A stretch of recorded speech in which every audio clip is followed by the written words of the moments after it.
అప్పుడు అసలు మీరు పార్టీలో లేరు కదా, ఆయన మీద ఆరోపణలు చేస్తున్నారు మీరు.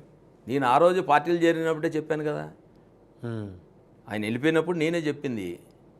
కేసినేని నాయనతోనూ ఎల్లంపల్లి సీన్తో కొమ్మక్కైపోయి కార్పొరేషన్ సీట్లు మొత్తం అమ్మేసి ఒక్క సీటు కూడా గెలకపోతే బెజవాడ నగరంలో, బెజవాడ నగరం వస్తే కాదు, ప్రజారాజ్యం మీరు ఆ విధంగా నిరాధారమైన ఆరోపణలు చేస్తా అయ్, ఉన్నారు. నీకు ఖచ్చితమైన ప్రూవ్ చేసే ఆరోపణలు చేయాలి. సరే, ఆయన మీ పార్టీ నుంచి వెళ్ళిపోయాడు కదా అని చెప్పేసి నిందలు వేసేస్తే ఎందుకు ఎట్లా? జనసేన పార్టీ ఓడిపోయింది అక్కడ? మిగతా దగ్గర గెలిచింది, గుంటూరులో గెలిచిందా? గుంటూరులో గెలిచారుగా, ఆ 2 గెలిచారు కార్పొరేట్. అసలు ఒకటి కూడా లేదు ఇక్కడ. ఓకే, వైజాగ్లో ఏలూరులో కూడా గెలిచారా? ఎక్కడ కూడా ఏలూరులో గెలిచారా? గెలిచాం. ఏలూరులో కూడా 1, 2 గెలిచాం. ఉమ్.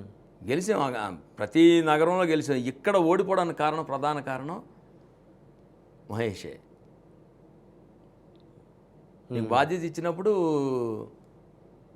ఇక్కడ ఎవరైనా క్యాండిడేట్ పెట్టామనుకో, అక్కడ డమ్మీ క్యాండిడేట్ని పెట్టేయడం, ఉమ్. ఇలా చేసేటప్పటికి అక్కడ ఒక్క సీటుకి వెళ్ళిపోయేటప్పటికి మాకు చాలా బాధ వేసింది. బెజవాడ నగరం అంతా మెగా ఫ్యామిలీది. ఉమ్. అది వంగవీటి మోహన్ రంగా గారు వేసిన పునాది. అరే ఇక్కడ ఓడిపోవడం ఏంటనే అప్పుడు మేము పార్టీ సానుభూతి పరుడిని అయినా అప్పటికి రాలా నేను. ఓకే. అప్పుడు చెప్పాం కూడా ఆయనకి, ఇక్కడ ఈ సీటు అంటే ఎవరిని లెక్క చేయలే. ఎవరు, మహేష్ గారా? మహేష్ వాళ్ళ పెద్దలతో కూడా చెప్పించాం, ఉమ్. ఎక్కడ అయినలా. ఉమ్.